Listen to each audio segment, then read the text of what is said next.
샬롬 할렐루야. 창세기 38장 1절에서 5절이요. 그 후에 유다가 자기 형제들로부터 떠나 내려가서 아둘람 사람 히라와 가까이 하니라. 유다가 거기서 가나안 사람 수아라 하는 자의 딸을 보고 그를 데리고 동침하니 그가 임신하여 아들을 낳음에 유다가 그의 이름을 에리라 하니라. 그가 다시 임신하여 아들을 낳고 그의 이름을 오나니라 하고 그가 또 다시 아들을 낳고 그의 이름을 셀라라 하니라. 그가 셀라를 낳을 때에 유다는 거십에 있었더라. 한 부모 밑에서 태어난 자녀들에게는 공통적으로 가지고 태어나는 분야도 있지만 그럼에도 불구하고 각각의 중심이 다르며 마음과 그릇도 다른 것을 봅니다. 물론 중심이나 마음이나 그릇은 부모로부터 많은 영향을 받고 태어나지만 같은 부모로부터 기를 받고 태어나도 자녀들 사이에 차이가 나는 것입니다. 이는 부모가 아이를 잉태할 당시의 상황과 태중에 있을 때의 환경 등이 다 다르기 때문이지요. 또한 태어나 자라면서 마음을 어떻게 써왔고 스스로가 그릇됨을 어떻게 만들어 왔느냐에 따라서도 중심과 마음과 그릇에 많은 차이가 생깁니다. 그렇기 때문에 한 형제들 안에서도 그 중에는 특별히 선한 사람이 있는가 하면 어떤 경우는 저 사람이 한 형제인가 싶을 정도로 선하지 못한 사람이 있기도 하죠. 이삭의 아들 에서와 야곱만 비교해 보아도 둘의 중심은 이미 태어날 때부터 너무나 달랐습니다. 거기다가 태어나서 자라난 환경과 각각에게 주어진 연단의 과정을 어떻게 통과했느냐에 따라 결국 한 사람은 즉 야곱은 선민 이스라엘의 조상이 되지만 다른 한 사람 즉 에서는 하나님과는 상관없는 이방 민족의 조상이 되고 맙니다. 한 부모에게서 태어났지만 이처럼 큰 차이가 나더라는 거죠. 하물며 야곱의 12 아들들은 어떠했겠습니까? 그들은 야곱이 각각 다른 4명의 아내들로부터 얻은 아들들이었지요. 그것도 4 여인들 간의 사이가 좋았던 것이 아니라 서로 시기하고 질투하는 가운데 잉태되고 태어나 자랐습니다. 결코 편안하고 행복한 분위기가 아니었으며 어려서부터 늘 서로 간에 시기하고 질투하며 편애하는 모습을 보고 자란 것이지요. 그러니 야곱의 12 아들들은 각각의 중심과 마음과 그릇도 달랐을 뿐만 아니라 서로 하나 되기가 쉽지 않은 상황이었습니다. 그럼에도 요셉을 시기하고 질투하여 그를 해치려는 데 있어서는 하나 되었던 것을 봅니다. 자신들에게 유익이 되는 일이라 생각하니 이처럼 마음이 하나 되어 악한 일을 도모하고 말았던 것이죠. 잠언 1장 16절 대저 그 발은 악으로 달려가며 피를 흘리는 데 빠름이니라 하신 말씀대로입니다. 악한 사람들의 발은 악을 행할 뿐만이 아니라 악을 행하는 일에는 신속히 하나 되어 움직인다는 사실입니다. 그러므로 우리도 늘 우리의 눈이, 우리의 귀가, 우리의 입이, 우리의 손과 발이 또한 우리의 생각과 마음이 혹여 악한 일을 향해 빠르게 움직이려고 하지는 않는가 스스로 돌아보아야 되겠죠.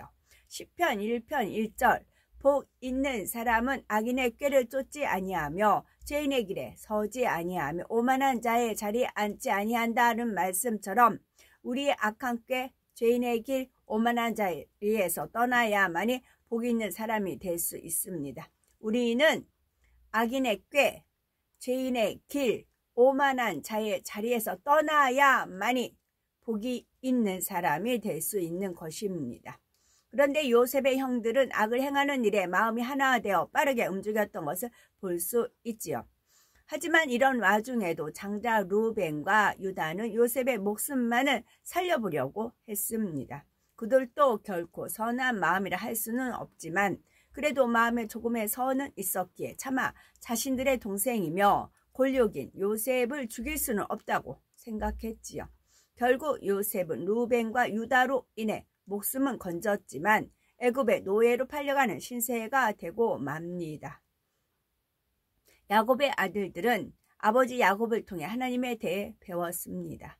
때를 따라 야곱과 함께 제사도 드렸을 것이고 야곱을 인도하신 하나님에 대해 들었지요. 약속하신 바를 지키시는 신실하신 하나님, 행한 대로 갚아주시는 하나님에 대해 들었습니다. 그러나 이렇게 똑같이 가르침을 받았어도 그것을 받는 아들들의 마음은 각기 달랐지요.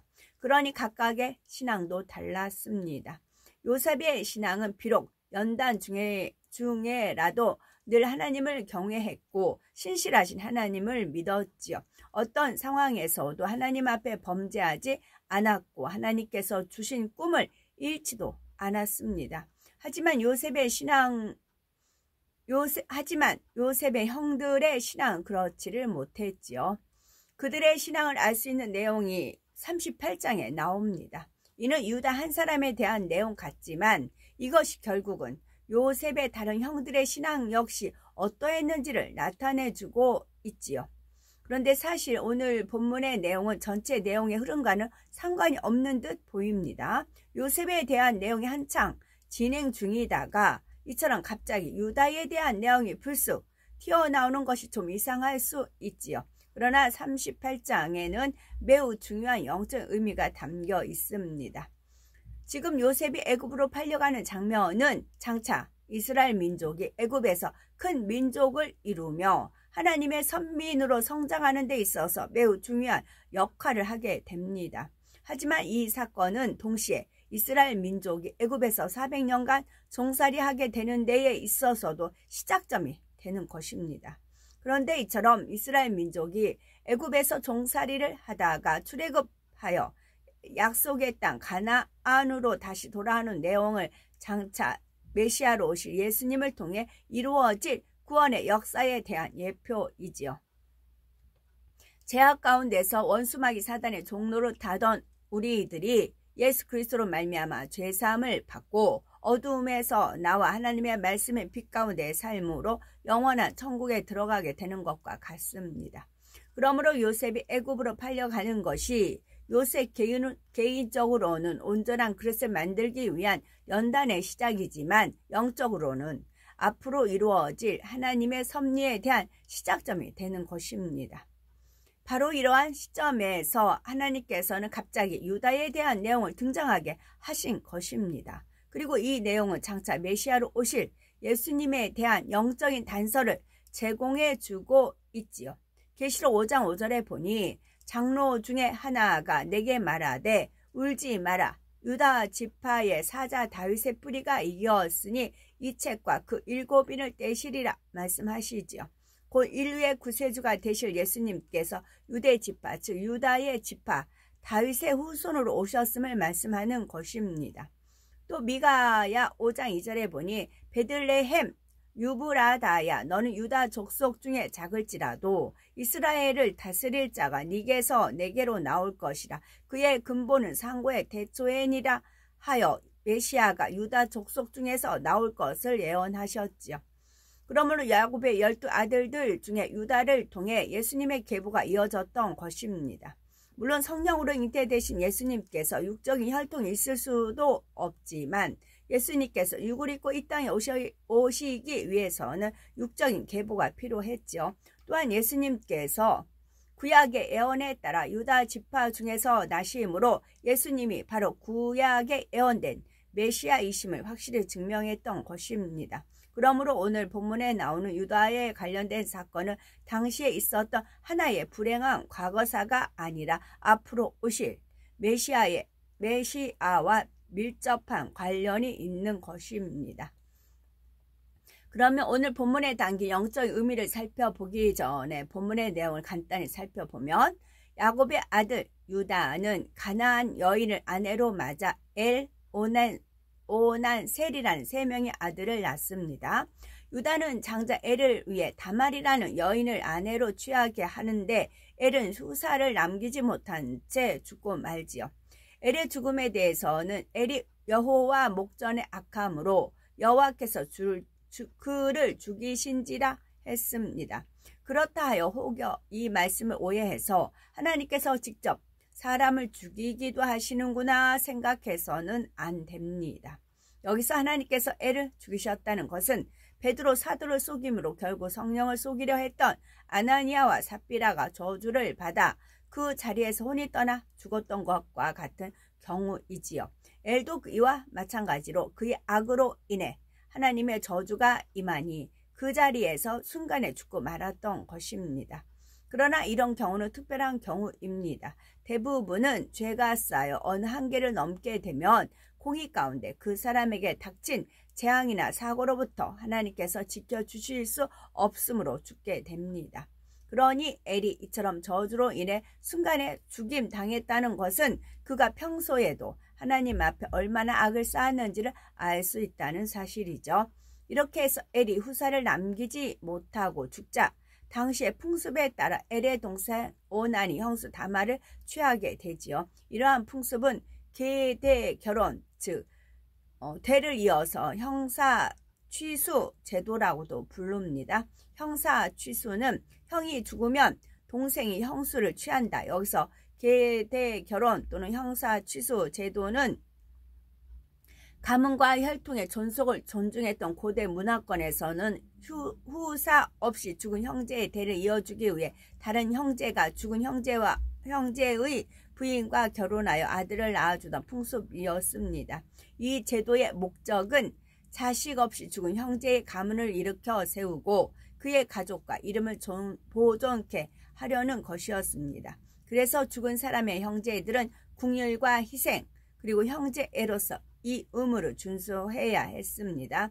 이 제도는 훗날 하나님께서 모세에게 주신 율법에도 명시되어 있지요. 신명기 25장 5절 6절 형제가 동거하는데 그중 하나가 죽고 아들이 없거든 그 죽은 자의 아내는 나가서 타인에게 시집가지 말 것이요 그 남편의 형제가 그에게로 들어가서 그를 취하여 아내를 삼아 그의 남편의 형제된 의무를 그에게 다 행할 것이요 그 여인의 낳은 첫 아들로 그 죽은 형제의 후사를 있게 하여 그 이름을 이스라엘 중에서 끊어지지 않게 할 것이니라 하신 것입니다. 그런데 만약 죽은 사람의 형제가 이러한 의무를 거부할 때에는 대중 앞에서 심한 모욕을 받아야 했지요. 이에 대해 신명기 25장 7절에서 10절에 그러나 그 사람이 만일 그 형제의 아내 취하기를 즐겨하지 아니하거든 그 형제의 아내는 그 성문 장로들에게 나아가서 말하기를 내 남편의 형제가 그 형제의 이름을 이스라엘 중에 있기를 싫어하여 남편의 형제된 의무를 내게 행치 아니하나이다 할 것이요 그 성읍 장로들은 그를 불러다가 이를 것이며 그가 이미 정한 뜻대로 말하기를 내가 그 여자 취하기를 즐겨 아니하노라 하거든 그 형제의 아내가 장로들 앞에서 그에게 나아가서 그의 발에서 신을 벗기고 그 얼굴에 침을 뱉으며 이르기를 그 형제의 집 세우기를 즐겨 아니하는 자에게는 이같이 할 것이라 할 것이며 이스라엘 중에서 그의 이름을 신 벗기운 자의 집이라 칭할 것이니라 했습니다. 이러한 제도는 예수님 당시까지도 그 흔적이 남아있었던 걸 알 수 있지요. 마태복음 22장 25에서 28절에 보면 부활이 없다는 사두개인들이 예수님께 묻는 장면이 나옵니다.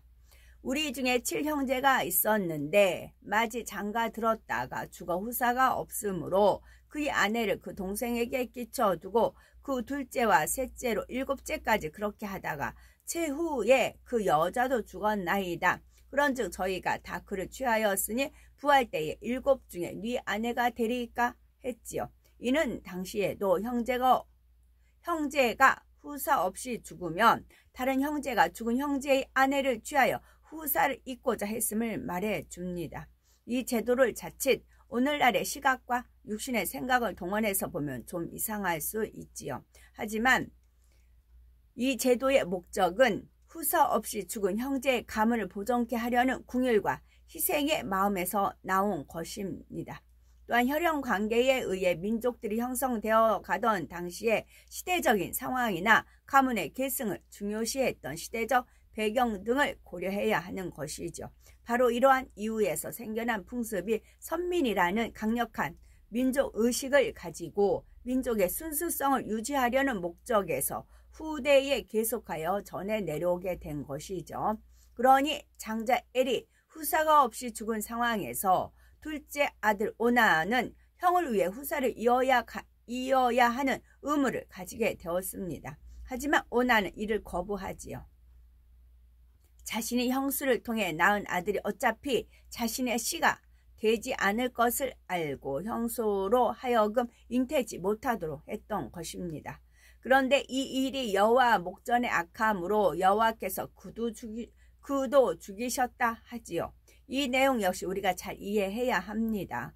오난의 행동이 그렇게까지 악한 것이었는가 생각할 수가 있는데 하나님께서는 그를 악하다 하신 것은 단순히 오난의 행동 때문이 아닙니다. 성경은 오난이 이렇게 행동한 것이 형에게 아들을 얻게 아니하려는 목적에서라고 말씀하고 있습니다. 이는 자신이 형수를 통해 아들을 낳게 했을 때 결국 장자의 명분과 권한이 그 아들을 통해 이어질 것을 우려했기 때문입니다. 형에게 후사가 없으면 둘째인 자신이 자연스럽게 장자로서 명분과 권한을 가질 텐데 굳이 형수로 하여금 아들을 낳게 해서 자신에게 돌아올 수 있는 장자권을 넘겨줄 필요가 없다고 생각한 것입니다. 형제에 대한 긍휼과 희생의 마음은 전혀 없고 오직 장자권을 차지하려는 차기적인 욕심만 있었던 것이죠. 더욱이 당시의 인식으로는 가문의 대를 끊어지는 것이 가장 큰 저주 중에 하나로 여겨졌습니다. 이런 상황에서 동생 오난이 이처럼 형수로 하여금 대를 잇게 하는 자신의 당연한 의무를 행치 않았던 것은 간단히 넘어갈 수 있는 일이 아니었습니다. 형제의 집안이 저주 가운데 빠지는 것을 보면서 자신이 얼마든지 건져줄 수 있음에도 불구하고 이를 외면하는 처사였지요. 그러니 이를 통해 우리는 오난의 마음이 얼마나 선과는 거리가 멀었는지를 알 수 있습니다. 바로 이런 마음이었기에 오난은 그 동안에도 여호와 앞에 많은 악을 쌓아왔을 뿐만이 아니라 선한 마음으로 행해야 할 자신의 의무마저도 저버렸던 것입니다. 결국 오난은 자신의 형 엘과 마찬가지로 악에 대한 보응으로 죽음이라는 대가를 치르게 됩니다. 이렇게 해서 졸지에 두 아들을 잃은 유다는 당시의 풍속대로라며 셋째 아들 셀라로 하여금 후사를 잇도록 해야 했는데 그렇게 하지를 않았습니다. 자신의 아들들에게 왜 그런 일이 일어났는지 그 영적인 이유를 깨닫지 못한 채 단지 막내 셀라마저도 형들처럼 죽게 될까 염려했기 때문이지요. 그래서 며느리 다말로 하여금 셀라가 장성하기까지 기다리라는 핑계를 대어 그의 아비의 집에 가서 있게 합니다. 다말에게 아들 셀라를 줄 생각이 없었던 것이죠. 다말도 이를 알았습니다. 그러자 다말은 육으로 볼 때 참으로 수치스러울 수밖에 없는 일을 계획하지요. 마침 양털을 깎기 위해 딥나로 올라온 시아버지 유다 앞에 창녀처럼 행세하여 나아가 그를 미혹했던 것입니다. 이런 행동을 하게 된 다말의 목적은 오직 후사를 잇기 위한 것이었는데 마침내 그의 목적대로 잉태를 하게 되지요. 유다는 이러한 사실도 모른 채 있다가 석 달쯤 후에 며느리 다말이 잉태하였다는 소식을 듣게 됩니다. 다말은 영락없이 행음한 여인이 되고 말았지요. 이에 유다는 당장 다말을 끌어다가 불태워 죽이라고 합니다. 하지만 다말은 이미 이러한 사태가 올 것을 예감하고 피할 길을 예비해 두었지요. 자신의 잉태가 바로 시아버지인 유다로 말미암은 것이었다는 사실을 증명할 수 있는 확실한 증거를 준비해 두었던 것입니다. 그것은 창녀 행세를 하여 유다를 미혹할 때 그로부터 받아놓은 도장과 끈과 지팡이였습니다. 이러한 증거 앞에서 유다는 모든 정황을 깨닫게 되고 자신의 행동이 잘못되었음을 시인합니다. 그래서 다말은 마침내 무사히 잉태한 아이를 낳게 되는데 마침 아이가 쌍둥이였지요. 낳은 두 아들의 이름은 베레스와 셀라였고 그 중에 베레스를 통해 유다의 가문은 대를 잇게 됩니다. 이렇게 해서 마태복음 1장에 나오는 것처럼 예수님의 계보에 다말과 그가 낳은 아들 베레스의 이름이 오르게 되지요. 이처럼 어찌 보면 부도덕적이고 패륜적인 사건을 하나님께서는 왜 성경에 기록해 하신 것일까요? 그리고 예수님은 왜 이러한 사건을 통해 대가 이어진 유다 족속을 통해 나신 것일까요? 여기에 대한 영적 의미가 있습니다. 야곱의 아들들 즉 요셉의 형들의 신앙을 알 수 있습니다. 유다가 아내로 취한 여인은 가나안 사람 수아라는 사람의 딸이었지요. 아버지 야곱도 할아버지 이삭도 모두가 이방인이 아닌 여인을 아내로 얻기 위해 어떻게 했는지에 대해서 유다가 모를 리가 없습니다. 그럼에도 유다의 신앙으로는 이처럼 이방 여인을 아내로 취하고 말지요. 하나님의 말씀을 듣기는 하였지만 그대로 행할 수 있는 수준이 아니었던 것입니다. 결국 자기 보기에 좋을 대로 행한 것이지요. 그러니 이러한 유다가 이방 여인을 통해 얻은 아들들 역시 그 신앙이 어떠했겠습니까? 신앙이 유지되기도 어려웠을 것이고 이미 이방 여인과의 사이에서 태어난 아들들을 통해서는 순수한 혈통과 민족성이 이어질 수가 없었지요. 그래서 하나님께서는 이스라엘 민족으로 하여금 이방 민족과의 통혼을 엄격히 금하신 것입니다. 자칫 이방 민족이 섬기는 우상이나 그들의 잘못된 관습과 악행이 이스라엘 민족 가운데 파고들 수가 있기 때문이지요. 이는 오늘날에도 마찬가지입니다. 하나님께서는 우리들을 향해 너희는 세상의 소금이라 빛이라 말씀하신 대로 우리는 당연히 세상에 나아가 이 생명의 복음을 전하고 하나님의 권능을 알리는 빛과 소금의 역할을 감당해야 합니다. 하지만 이처럼 세상의 빛과 소금이 되기 위해 세상 가운데로 나아가는 것과 세상에 물들고 세상을 취하는 것과는 전혀 다르죠. 세상의 것은 보지도 듣지도 만지지도 말아야 합니다. 유혹의 욕심을 따라 썩어져 가는 구습을 쫓는 옛사람을 벗어버리고 하나님을 따라 의와 진리의 거룩함으로 지으심을 받은 새 사람을 입은 하나님의 자녀로서 다시금 옛사람의 구습과 그 행위를 쫓는 세상 가운데로 빠져 들어가서는 안 됩니다. 여기서 유혹의 욕심을 따라 썩어져 가는 구습, 썩어져 가는, 팍 썩으면 알 수 있어요. 근데 자신도 모르게 썩어져 가요. 속사람이 썩어져 가요. 자신도 모르게 썩어져 가요. 암암리에 썩어갑니다. 그래서 옛사람을 벗어버려야 돼요. 벗어버리지 않고는 어느 순간에는 주인의 입장에서는 쓸 수 없게끔 썩었어요. 그러므로 세상에 눈 돌리지 말고 마음을 빼앗기지 않기 위해서는 늘 깨어 기도해야 하는 것이며 늘 성전에 모이기를 힘써야 하는 것입니다. 또한 주 안에서의 모임에는 어떠한 세상적인 것도 받아들여서는 안 되며 조금의 타협도 있어서는 안 됩니다. 하나 둘 세상 것을 받아들이고 타협하다 보면 어느새 세상적인 것들이 깊숙이 들어와도 깨닫지를 못하게 되지요. 그러므로 고린도 후서 6장 14절에 너희는 믿지 않는 자와 멍에를 같이 하지 말라. 의와 불법이 어찌 함께하며 빛과 어둠이 어찌 사귀며 하신 말씀처럼 육과 영이 더욱 확실히 나누어지고 있는 이때에 결코 어둠 가운데로 빠진 어리석은 모습이 결코 없어야 된다는 거고요. 그런데 유다는 이처럼 자기 보기에 좋을 대로 이방 여인을 취하여 아내로 삼았을 뿐만이 아니라 아들을 위해 며느리를 취함에 있어서도 자기 보기에 좋을 대로 행하고 말지요. 아브람과 같은 경우는 아들 이삭을 위해 며느리를 맞음에 있어서도 오직 하나님께 의뢰하며 맡겼던 것을 봅니다. 이방 여인이 아닌 자기 민족 가운데서 며느리를 받아들이기 위해 가장 믿고 신뢰하는 종을 보냈지요. 그리고 그 종은 하나님의 뜻 가운데 순적히 리브가라는 여인을 만났던 것입니다. 그런데 유다는 자기 뜻에 따라 모든 것을 결정하고 관철시켰습니다. 이처럼 유다는 아들을 위해 며느리를 취할 때도 자기 뜻대로 결정했던 것이며 그 밖에 집안의 모든 일들도 자기 뜻에 따라 간섭하고 결정해 나갔죠. 오늘날에도 이러한 모습들이 많습니다. 본인은 상대를 위한다고 하지만 결국은 자기 뜻과 자기 생각대로 결정하고 상대를 이끌어 가려는 것이죠. 물론 그 결정이 성령의 주관하심 가운데 정확히 인도받은 것이라면 좋겠지만 그렇지 않고 자기 보기에 좋을 대로 정해서 이끌어 가려는 경우들이 많은 것입니다. 얼마든지 상대방과 상의할 수도 있고 함께 기도하여 성령의 주관과 인도를 받을 수 있음에도 불구하고 말입니다.